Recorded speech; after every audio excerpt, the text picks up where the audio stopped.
오늘은 평강을 가지고, 예수님이 주신 평강을 가지고 세상으로 라고 하는 제목으로 주님의 말씀을 나누기를 원합니다. 이번 주 외울 말씀은 우리 요한복음 20장 21절입니다. 우리 다시 한번 읽도록 합니다. 요한복음 20장 21절 시작. 예수께서 또 이르시되 너희에게 평강이 있을지어다. 아버지께서 나를 보내신 것 같이 나도 너희를 보내노라. Again Jesus said, Peace be with you. As the Father has sent me, I am sending you. 아멘. 예수님은 막달라 마리아에게 나타나셨고 그녀는 부활의 첫 번째 증인이 됩니다. 그녀가 예수님을 개인적으로 만난 후에 빈 무덤을 떠나서 흥분하여 외칩니다. 내가 주를 보았어요. 내가 주님을 보았어요.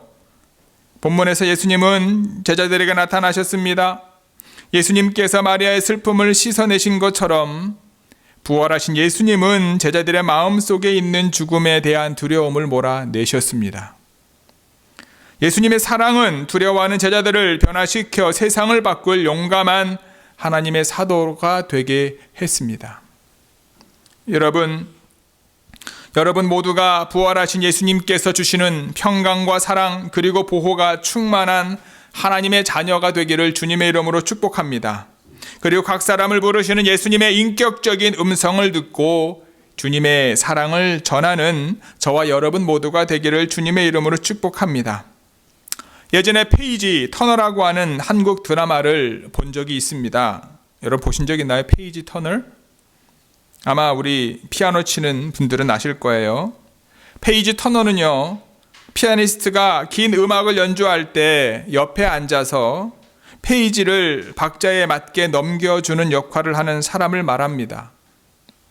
그 드라마에 등장하는 두 명의 연주자가 있습니다. 한 사람은 예술고등학교에서 1등을 하는 천재 피아니스트입니다. 그리고 또 한 사람은 같은 고등학교에서 2등을 하는 노력형 피아니스트입니다. 이 페이지 터너는요, 여러분 아무나 할 수 있는 일이 아닙니다. 왜냐하면 곡의 흐름과 피아니스트가 치고 있는 곡을 들을 수 있어야 하고 악보를 읽을 수 있어야 합니다. 그래야지 정확한 시간에 페이지를 넘겨줄 수 있기 때문입니다. 드라마의 두 주인공이 한 대회에 참여하게 되는데요. 1등을 하는 여학생이 2등을 하는 남학생의 페이지 터너가 됩니다. 그 여학생의 엄마는 딸에게 말합니다. 남학생의 페이지 터너가 되어 일부러 남학생의 타이밍을 놓치게 해. 저 남자아이의 타이밍을 일부러 놓치게 하라고 딸에게 요청을 합니다. 여학생의 엄마는 남학생의 어린 시절에 피아노 과외 선생님이었습니다.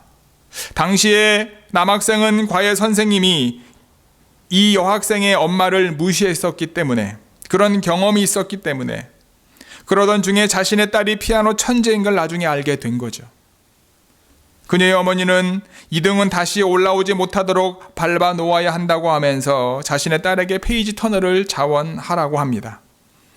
이 여학생은 자원하여 남학생의 페이지 터널가 되었지만 2등하는 남학생의 타이밍을 빼앗지 않습니다.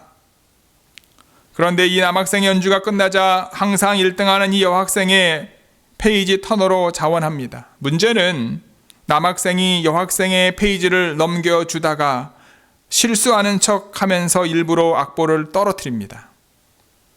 그런데 여학생은요, 남학생이 이런 돌발 행동을 신경 쓰지 않습니다. 그녀는 악보를 보지 않고 끝까지 연주를 마무리 잘 합니다. 천주교신다 했던 이 남학생은요, 분노를 삭히지 못하고 성당으로 달려가 기도합니다. 자신을 무시한 이 여학생에 대해서 저주의 기도를 합니다. 문제는 드라마상에서 기도가 끝나자마자 이 여학생이 교통사고로 앞을 볼 수 없게 되었다는 소식을 듣게 됩니다. 비록 자신이 그렇게 기도했지만 교통사고로 앞을 볼 수 없는 이 여학생을 보자마자 그는 엄청나게 당혹스러워했습니다. 그는 여학생의 주위를 돌면서 매우 힘들어합니다. 결국 그 앞이 보이지 않는 여학생 주위를 돌면서 여학생을 잠시 동안 도와주게 됩니다. 좋은 교회 성도 여러분, 누군가를 배신하였는데 배신한 사람을 만났을 때 느낌이 어떨까요? 누군가를 저주했는데 그 저주한 사람이 큰 사고를 당하게 되면 어떨까요? 정말 양심이 있는 사람이라면 아무리 자신이 싫어하는 사람도 마음이 편치 않을 것입니다. 제자들은 자신들이 믿고 따르고 자신의 목숨이라도 내어놓을 것처럼 좋아했던 예수님께서 모함을 당하셔서 십자가에 죽었을 때 도망을 쳤습니다. 그들은 자신의 목숨을 지키기 위해 예수님을 모른다고 강력하게 부인했습니다. 예수님께서 부활하신 후 제자들에게 처음 나타나셨을 때 제자들의 반응은 당혹스러울 수밖에 없었습니다. 그들은 예수님께서 다시 살아나셨다는 소식을 어떤 반응을 보였나요? 기쁨과 환희와 그리고 소망했던 것이 이루어졌다라고 하는 마음이었을까요? 아닙니다. 놀라움과 두려움과 떨림이었습니다. 왜 제자들은 놀라고 무서워했을까? 인류의 구원자이시자 영원한 소망이신 예수님, 그분이 다시 살 것이라고 분명히 예언하셨고 말씀하셨습니다. 그분이 다시 살아나셨어요. 그런데 왜 그들은 두려움에 빠져서 제정신이 아니었을까? 아마도 분명 죄책감 때문이었을 겁니다. 제가 이 당시에 제자 중에 한 명이었다 할지라도 그와 같은 마음 때문에 예수님을 볼 면목이 없었을 것입니다. 그 주의 첫날 저녁에 제자들은 유대인들을 두려워하여 문들을 닫고 함께 모여 있었습니다. 저녁 때까지 제자들은 예수님의 부활에 대한 소식을 들었습니다. 그들은 마리아로부터 소식을 들었고요. 그들은 베드로와 요한이 빈 무덤에 대해 말하는 것을 분명히 들었습니다. 그러나 그들은 여전히 믿을 수 없었습니다. 그들은 부활하신 예수님을 자신들의 눈으로 직접 보지 못했기 때문입니다. 그들에게 예수님에 대한 가장 최근의 기억은 어떤 모습이었습니까? 예수님의 몸이 십자가에 달려있는 것이었습니다. 그들은 예수님처럼 죽고 싶지 않았습니다. 그들은 두려움에 마비되어 문들을 닫고 있었습니다. 꽁꽁 닫고 있었습니다. 우리 19절, 20절 함께 읽어볼까요? 19절, 20절입니다. 이날 곧 안식 후 첫날 저녁 때에 제자들이 유대인들을 두려워하여 모인 곳에 문들을 닫았더니 예수께서 오사 가운데 서서 이르시되 너희에게 평강이 있을지어다. 이 말씀을 하시고 손과 옆구리를 보이시니 제자들이 주를 보고 기뻐하더라. On the evening of that first day of the week, when the disciples were together, with the doors locked for fear of the Jews, Jesus came and stood among them and said, Peace be with you. After he said this, he showed them his hands and side. The disciples were overjoyed when they saw the Lord. 예수님께서 오셔서 그들 가운데 서서 말씀하셨어요. 너희에게 평강이 있을지어다. 너희에게 평강이 있을지어다. 제자들이 필요했던 최종적인 확실한 증거, 그 예수님이 갑자기 그 방에 나타나셨습니다. 부활하신 예수님께서 마치 유령처럼 나타나신 겁니다. 처음에는 그들은 깜짝 놀랐습니다. 그러나 그분이 예수님이라고 하는 것을 알게 되었을 때, 깨닫게 되었을 때 그들의 모든 두려움과 불안 그리고 절망이 눈 녹듯 사라졌습니다. 대신에 참된 기쁨으로 충만하게 된 겁니다. 그들은 마침내 두려움을 떨쳐버리고 자유롭게 될 수 있었습니다. 그 순간 제자들이 가지고 있었던 죽음의 권세가 완전히 깨진 겁니다. 부활하신 예수님은요, 죽음이 더 이상 그들을 지배할 수 없다는 증거입니다. 십자가에 달리신 예수님에 대한 기억은 그들의 방에서 계신 살아계신 예수님으로 바뀌었다라고 하는 사실입니다. 좋은 교회 성도 여러분, 여러분들은 예전에 또는 코로나 바이러스가 창궐한 요즘 제자들과 같이 두려움이나 걱정을 느끼고 계실 것이라 생각합니다. 우리는 성경을 통해 겁에 질린 여인들과 두려움에 사로잡힌 제자들을 만나게 됩니다. 그 속에서 우리는 우리 자신을 보게 됩니다. 어쩌면 우리들은 모든 두려움과 불안 가운데 하루하루를 살아가고 있는지도 모릅니다. 코로나 바이러스 때문만이 아니더라도 상실에 대한 두려움, 거절에 대한 두려움, 혼자 남는 것에 대한 두려움, 그리고 요즘 미래의 불투명한 미래에 대한 두려움 등등이 우리를 매일 괴롭힙니다. 지금 제자들과 우리들에게 필요한 것이 무엇입니까? 바로 평강입니다. 예수님께서 십자가에 달려 돌아가시기 전 제자들에게 마지막으로 당부하셨던 유언과도 같은 것이 무엇입니까? 바로 평강이었습니다. 예수님께서는 보혜사 성령을 약속하시면서 동시에 평강을 제자들에게 선물로 주셨습니다. 하지만 예수님이 돌아가시기 이전이나 부활하신 이후에나 여전히 사람들은 불안하고 두렵기만 합니다. 그만큼 사람들이 가지고 있는 두려움의 뿌리는 깊고 깊습니다. 좀처럼 뽑아내기도 힘들고 제거하기도 힘든 잡초와도 같습니다. 그래서 예수님은 그런 인간의 성품을 아시고 다시 한번 제자들에게 평강을 선물로 주신 겁니다. 제자들이 문을 걸어 잠그고 있었다는 말은 그들이 아직 평강 가운데 있지 못했다는 뜻입니다. 그들은 아직도 두려워하고 있었기 때문에 예수님의 평강을 받아들이지 않았던 겁니다. 아마도 그들이 두려워했던 것은 그들이 여전히 예수님을 믿지 않았기 때문이지 않을까. 우리의 신앙생활 쉬운 것이 아닙니다. 우리들은 남들에게는요, 차마다 말을 할 수 없는, 표현할 수 없는 상처와 아픔을 가지고 살아갈 때도 있습니다. 이와 같이 힘든 중에 믿음을 지키고 예수님의 사랑을 이웃과 세상으로 흘려보내는 것이 참된 신앙인입니다. 넓고 편한 길이 아니라 좁고 협착한 길을 주님과 함께 걷는 것이 천국으로 가는 길임을 기억하시기 바랍니다. 예수님의 고난과 십자가를 묵상하지 않고 신앙생활을 가볍게 하는 사람들은요, 진정한 예수님의 제자가 아닐 것입니다. 뿐만 아니라 신앙생활을 너무 심각하게 생각해서 부활하신 예수님께서 주시는 평강과 그 평강으로부터 얻게 되어지는 감사와 기쁨을 받아들이지 않는 것도 옳은 신앙의 태도는 아닐 것입니다. 부활의 기쁨은 바로 삶의 기쁨으로 이어져야 하고 그 의미를 진정으로 깨닫는 사람은 삶을 긍정적이고 즐겁게 살 수 있는 사람입니다. 그 사람의 삶의 문제가 모두 해결되었기 때문이 아닙니다. 한순간에 고민이 해소되었기 때문도 아닙니다. 그가 가지고 있는 문제는 그대로 있습니다. 그의 고난과 시험 또한 그대로 있습니다. 그러나 믿음으로 그 문제를 넘어설 수 있는 시각과 통찰력을 가졌기 때문에, 지혜가 있기 때문에, 또한 궁극적인 부활의 소망을 이미 맛보았기 때문에, 그리고 마지막에는 결국에 모든 싸움을 승리로 이끌 우리 주님을 바라보고 있기 때문에 우리는 웃을 수 있음을 기억하시기 바랍니다. 지난 주간에도 조지아 컬럼버스에서 목회하는 제 친구가 담임하고 있는 교회에 정말 열심히 헌신하셨던 60대 중반의 권사님께서 코로나 바이러스로 돌아가셨다는 이야기를 들었습니다. 미주자치연회 총무님이 섬기시는 캔사스에 있는 시골 교회에도 70세가 넘으신 성도님이 코로나 바이러스로 세상을 떠나셨다는 얘기를 또한 접해 들었습니다. 그 와중에도 여러분들이 뉴스를 보셔서 아시겠지만 버지니아와 미시간에서는요, 쉘터 인 플레이스 명령을 거두라고 총을 들고 거리를 나와 데모를 하는 분들도 있었습니다. 지금 코로나 바이러스로 인해 우리가 살고 있는 미국이 경제적으로 엄청난 타격을 입고 있습니다. 경제가 힘들어서 가게도 어렵고 자녀들 걱정으로 마음이 아프고 앞으로 한 치 앞도 예측할 수 없는 상황 가운데 우리가 있습니다. 하지만 사망 권세 이기시고 부활하신 예수님께서 저와 여러분들에게 찾아오셔서 말씀하고 계십니다.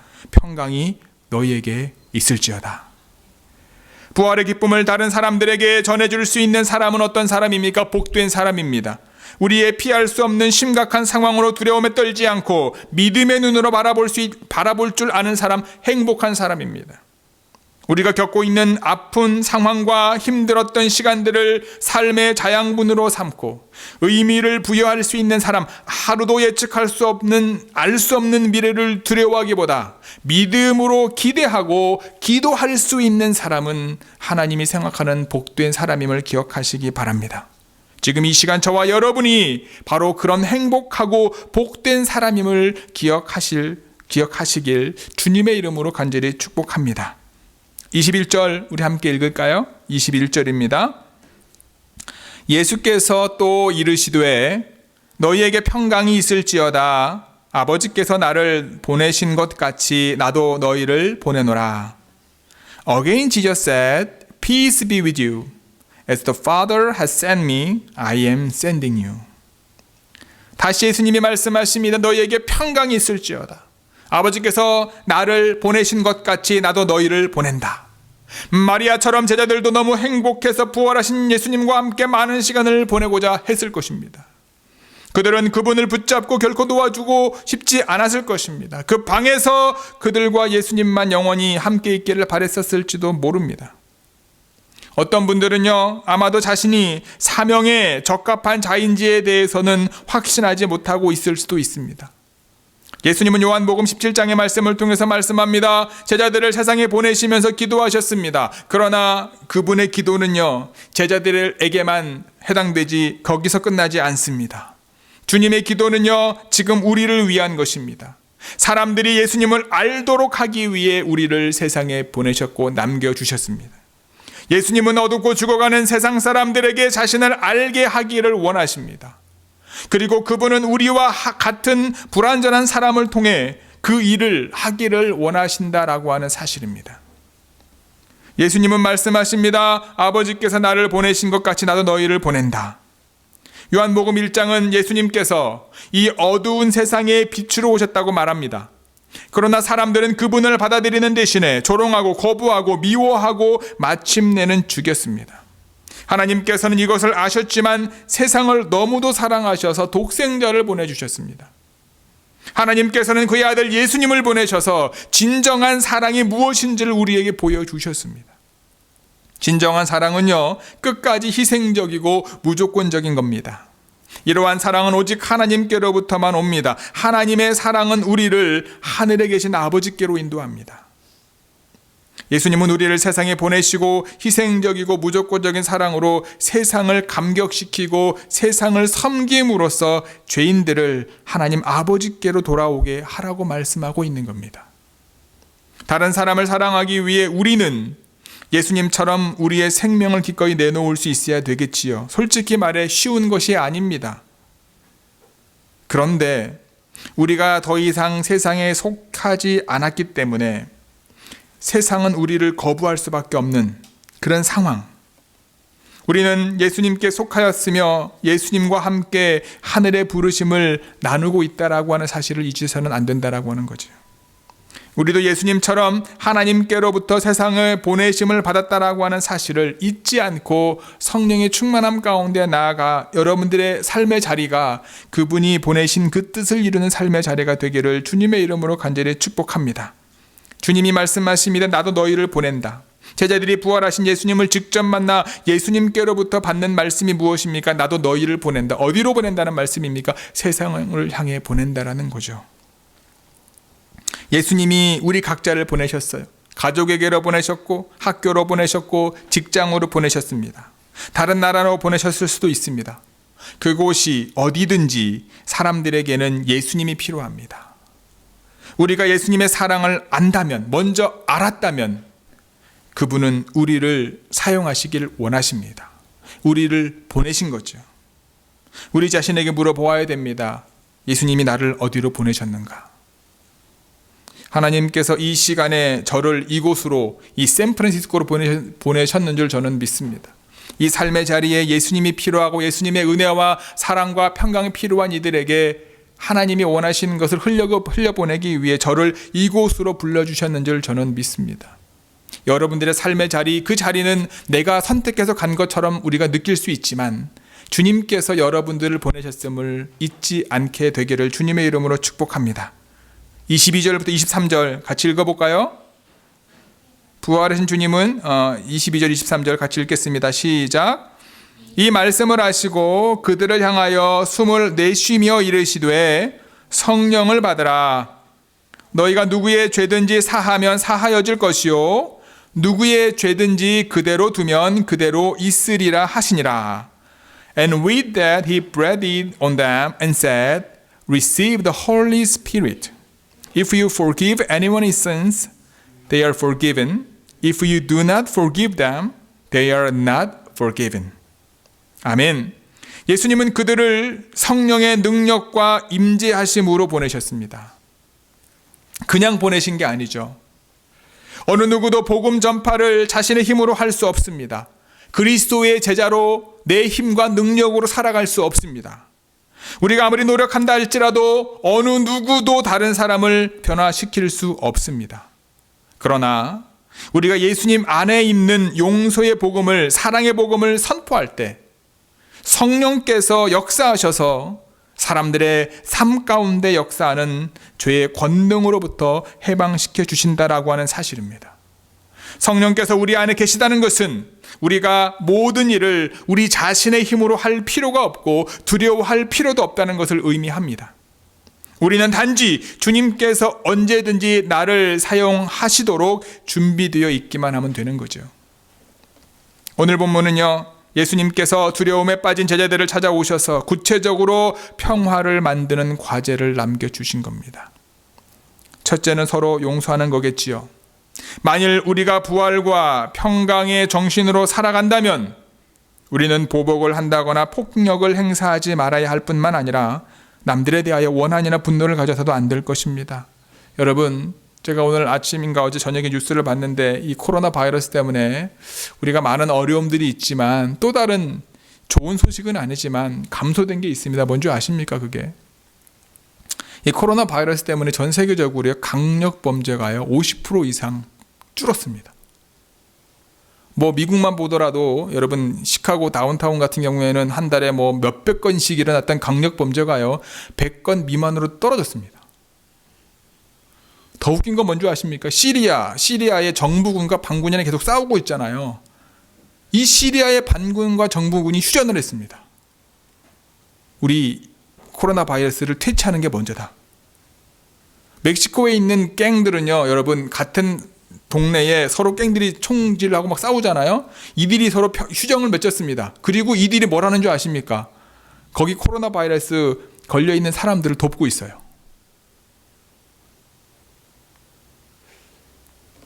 이스라엘과 팔레스타인도 마찬가지입니다. 휴정하자. 그리고 이 어려움을 같이 극복하자. 제가 그 뉴스를 딱 보면서요, 이게 뭔가 또 갑자기 어떤 여러 가지 생각들을 많이 하게 되더라고요.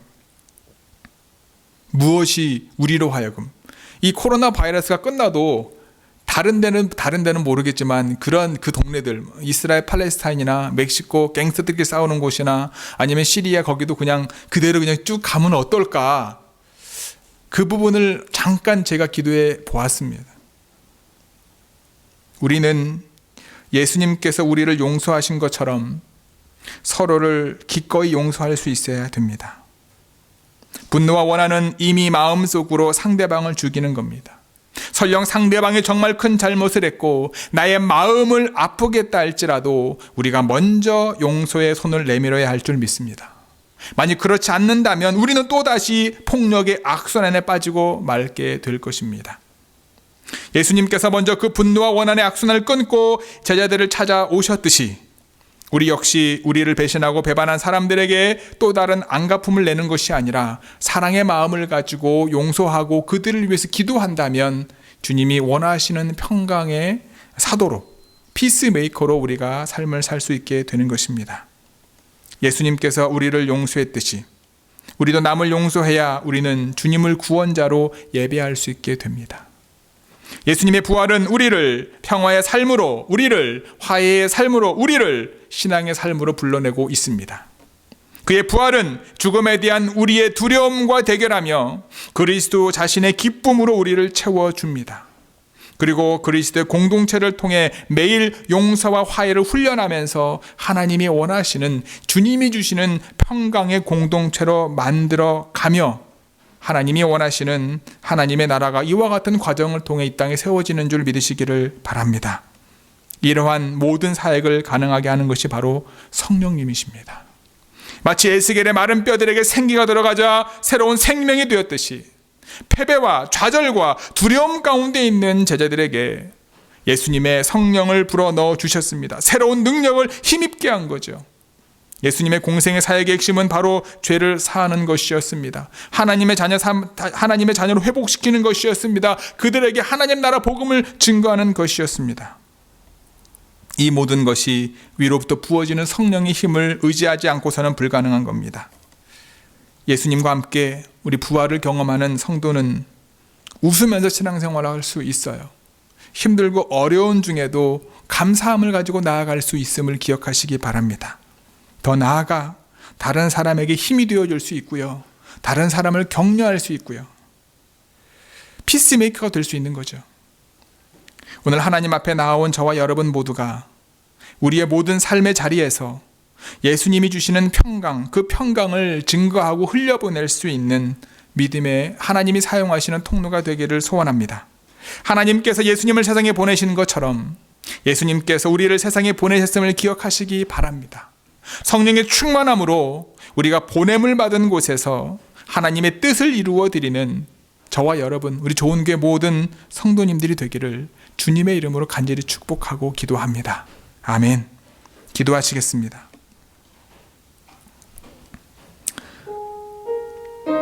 오늘도 살아서 역사하셔서 우리에게 부활의 예수님을 경험하게 하시는 하나님의 은혜를 우리 모두가 진심으로 감사드립니다. 예수님의 부활이 먼 옛날의 이야기가 아니라 오늘 우리의 삶 속에서 증거되게 하옵소서. 제자들이 부활하신 예수님을 만났지만 두려움에 떨고 있었습니다. 그들과 함께 계셨지만 그들은 믿지 못했습니다. 그들과 똑같은 우리의 연약함을 용서하여 주옵소서. 부활하신 예수님께서 우리와 함께 계심에도 불구하고 예수님의 손과 발을 보고 싶어하는 우리 연약한 믿음을 용서하여 주옵소서. 예수님께서 우리를 복음에 증거하기 위해 세상에 보내셨음을 믿습니다. 우리가 성령의 능력을 힘입어 평화를 만드는 사람으로 살아가게 하옵소서. 우리가 예수님의 평강의 통로로 쓰임받게 하여 주옵소서. 이번 한 주간 동안 하나님이 원하시는, 하나님께서 예수 그리스도를 통해 우리에게 주신 부활하신 주님의 평강, 그 평강을 가지고 이웃을, 세상을 섬기는데 작은 믿음의 결단을 하게 하시고 결단의 실천과 순종을 통하여 하나님이 원하시는 거룩함을 흘려보내는 이번 한 주간이 되어질 수 있도록 주여 함께하여 주옵소서. 이 모든 말씀 우리 주 예수 그리스도의 이름으로 기도드렸사옵나이다. 아멘.